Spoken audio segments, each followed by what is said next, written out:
उत्तर प्रदेश की मेरठ लोकसभा सीट पर समाजवादी पार्टी ने दूसरी बार अपना प्रत्याशी बदल दिया।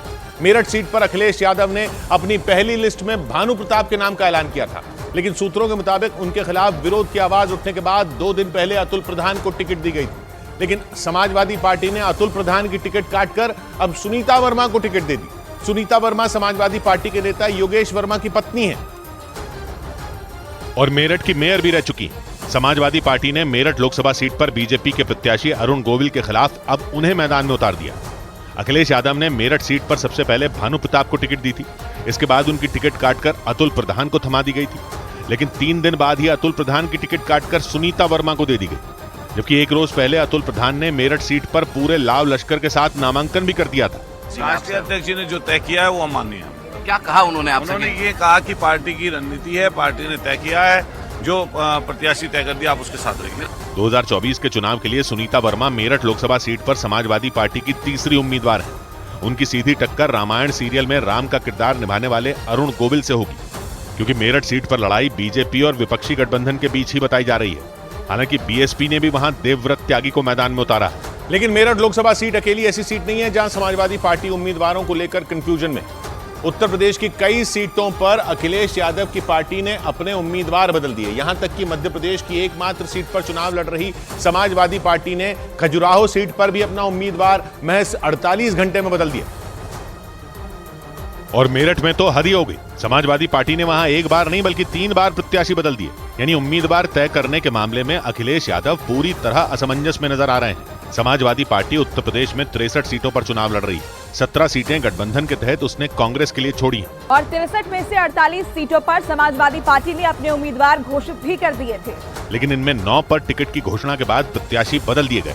जिन सीटों पर अखिलेश यादव ने उम्मीदवार बदले उनमें आगरा, संभल, बदायूं, बिजनौर, मिश्रिक, मुरादाबाद, गौतम बुद्ध नगर, मेरठ और बागपत शामिल हैं। मुरादाबाद में तो गजब का सियासी ड्रामा दिखा था। समाजवादी पार्टी ने पहले एसटी हसन को प्रत्याशी बनाया था, इसके बाद उनकी टिकट काटकर रुचि वीरा को प्रत्याशी बना दिया गया था। दोनों ही उम्मीदवारों ने अपना नामांकन तक दाखिल कर दिया था। हालांकि बाद में एसटी हसन का नामांकन रद्द हो गया था।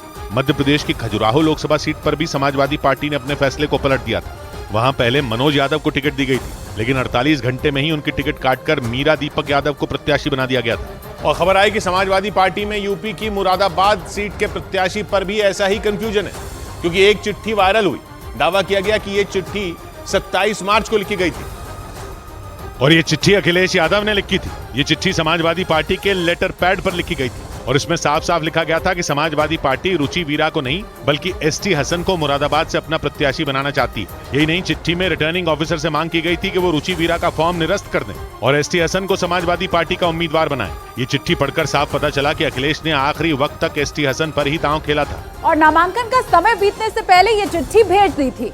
लेकिन खबर है कि अखिलेश की ये चिट्ठी रिटर्निंग ऑफिसर को मिली नहीं थी और इसीलिए रुचि वीरा मुरादाबाद में समाजवादी पार्टी की उम्मीदवार बन गई थी। यानी मुरादाबाद में समाजवादी पार्टी की ऐसी उम्मीदवार मैदान में हैं जिन्हें अखिलेश का समर्थन ही हासिल नहीं है और इसके बावजूद वो मुरादाबाद में पार्टी के चुनाव चिन्ह पर चुनाव लड़ रही हैं। रुचि वीरा को आजम खान का करीबी कहा जा रहा है। अटकलें लगी थी कि आजम खान ने जेल से अखिलेश पर दबाव बनाया था और मुरादाबाद में सियासी ड्रामे के बाद रुचि वीरा को टिकट दी गई थी, जबकि इससे पहले एसटी हसन के नाम का ऐलान हो चुका था और उन्हें दोबारा मुरादाबाद से टिकट देने का फैसला किया गया था। उन्होंने नामांकन तक भर दिया था, लेकिन अचानक सारा खेल पलट गया था और एसटी हसन की नाक के नीचे से उनसे टिकट रुचि वीरा को दे दी गई थी। इस पर एसटी हसन नाराज भी हुए थे। क्या माना जा रहा है आपका टिकट कटा क्यों?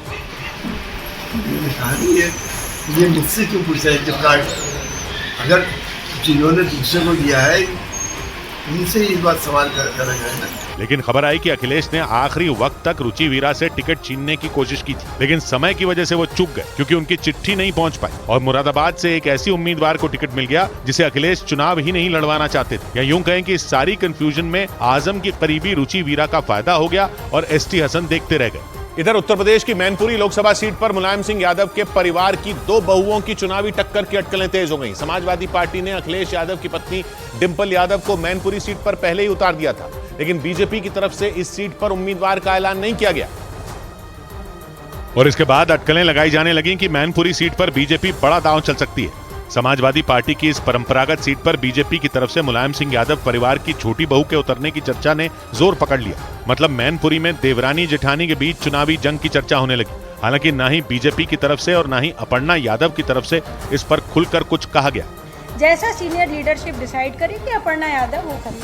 अपर्णा यादव मुलायम सिंह यादव के छोटे बेटे प्रतीक यादव की पत्नी है। प्रतीक यादव मुलायम सिंह यादव की दूसरी पत्नी के बेटे हैं। 2022 में उत्तर प्रदेश के विधानसभा चुनाव से पहले अपर्णा ने अखिलेश यादव से बगावत करके बीजेपी का दामन थाम लिया था।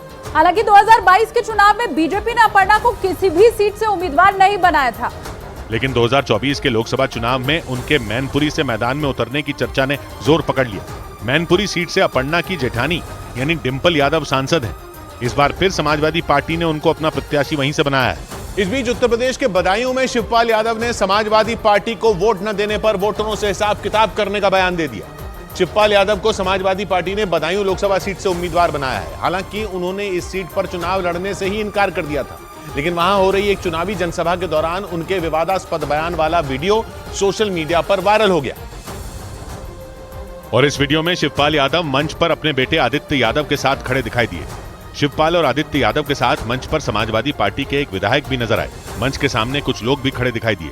इस दौरान हाथों में माइक थामे हुए शिवपाल यादव ने वहां मौजूद लोगों से समाजवादी पार्टी को वोट देने की अपील की, लेकिन धमकी भरे अंदाज में। पहले तो वोट दो, नहीं तो फिर हिसाब किताब भी होगा।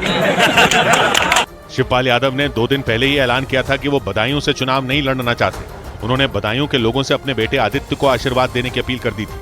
सूत्रों के मुताबिक जब अखिलेश यादव ने पहली बार उनके सामने बदायूं से चुनाव लड़ने का प्रस्ताव रखा था, तभी शिवपाल ने इनकार किया था, लेकिन अखिलेश नहीं माने और धर्मेंद्र यादव की टिकट काटकर शिवपाल का नाम आगे कर दिया था। सूत्र बताते हैं कि शिवपाल को इस बात की आशंका थी कि बदायूं से सांसद बनाकर अखिलेश यादव उन्हें उत्तर प्रदेश की राजनीति से बाहर करना चाहते हैं।